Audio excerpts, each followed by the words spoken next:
Sir तेज नहीं चल पाता, और मैं वैसे बहुत तेज चलता था, और वही मैंने आपको बताया ऐसे ये जब घुटना सीधा स्पेशली कर- मोड़ने पे हल्की सी यहाँ पे वो दर्द लगती होती है। सेंसेशन, हाँ बहुत तेज दर्द तो नहीं, हल्की सी। और सीढ़ियाँ चढ़ना उतरना, सीढ़ियाँ चढ़ने उतरने में दर्द है, स्क्वाटिंग नहीं कर सकता दोनों टांगों में, दोनों टांगों में स्क्वाटिंग नहीं कर सकते, सीढ़ियाँ फर्श पे नहीं बैठ सकता, फर्श पे नहीं और बैठ अगर सकते। किसी सहारे से बैठ जाऊं तो सहारा लेके ही उठ सकता हूँ। और आपकी एज है 44। 45। अब 45 की एज में ये हो रहा है, मतलब बुढ़ापा आ रहा है ना। हाँ जी, कैसे, कोई चोट तो हर लगी कोई नहीं? चीज बची नहीं, कोई चोट नहीं लगी। आपने एक्सरे कराया, उसमें आपको आर्थराइटिस बताया, किस डॉक्टर ने बताया?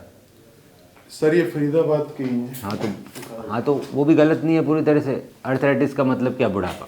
हाँ जी, बुढ़ापे का मतलब ये कि हमारे घुटने के ऊपर एक कार्टिलेज की कवरिंग होती है, वो धीरे धीरे खत्म हो रही है, वो खत्म हुई नहीं है अभी तक, खत्म तो नहीं हुई। पूरी खत्म हो जाती तो आप चल ही नहीं पाते। जैसे मोटा टायर था घुटने के ऊपर, अब उसमें थोड़ा थोड़ा सर परमानेंट प्रेशर और उसकी फीलिंग लगती है हैवीनेस की, कभी कभी ये कार्टिलेज रहता है घुटने के ऊपर। जी फीमर, टीबिया, पटेला, तीनों के ऊपर कार्टिलेज रहता है। ये घिस रहा है धीरे धीरे, जी, पर ये घिसा नहीं है, इसके घिसने को ही आर्थराइटिस बोलते हैं।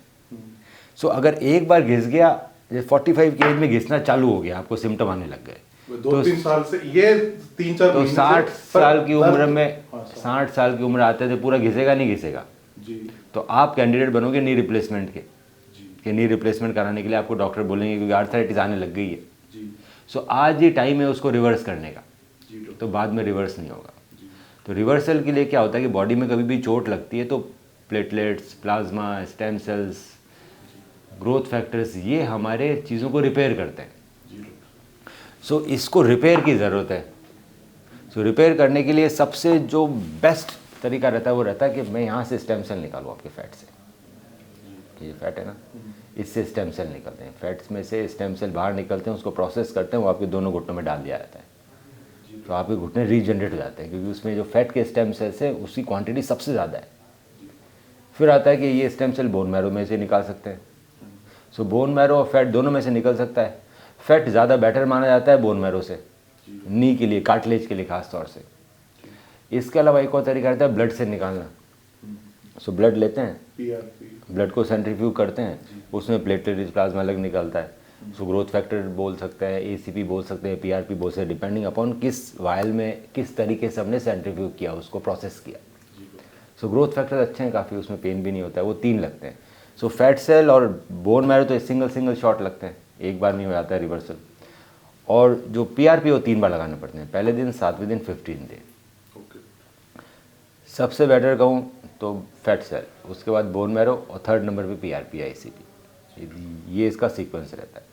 इसके साथ साथ अगर हमने एक्सरसाइज नहीं करी, प्रॉपर एक्सरसाइजेज जो हम बताएंगे अपने मन से नहीं, जी या फिर उसको इंक्रीज़ नहीं कराई, 3-4 महीने तक हमने अपने घुटने पे मेहनत नहीं करी, तो इसका रिवर्सल उतना अच्छा नहीं आएगा जितना चाहिए। जी डॉक्टर, क्योंकि ये घिसा क्यों है? घिसा है वीक मसल से कारण। जी वीक मसल भी स्ट्रॉन्ग करूँगा तभी वो फर्दर नहीं घिसेगा। वो एक्सरसाइज आप ज़िंदगी भर करते रहो, वीक में एक बार आप अगर नी रिप्लेसमेंट बचा लेंगे हम लोग। जी डॉक्टर। यही तरीका है सर इसमें है, आपको लगता क्या है कि क्या ये मैं इतनी देर एसीएल टीयर तो नहीं है कुछ? कैसे लगेगा मुझे, क्या है बिना एमआरआई के? और आपको चोट लगी नहीं तो मैं अननेसेसरी एमआरआई क्यों कराऊँ? हाँ चोट नहीं लगी कभी। हाँ तो या तो एमआरआई करा लो, उसमें आ जाएगा क्या क्या टीयर है। पर इलाज तो यही है, घुटना तो घिस रहा है, ऐसे ठीक हो सकता है, और कोई तरीका नहीं।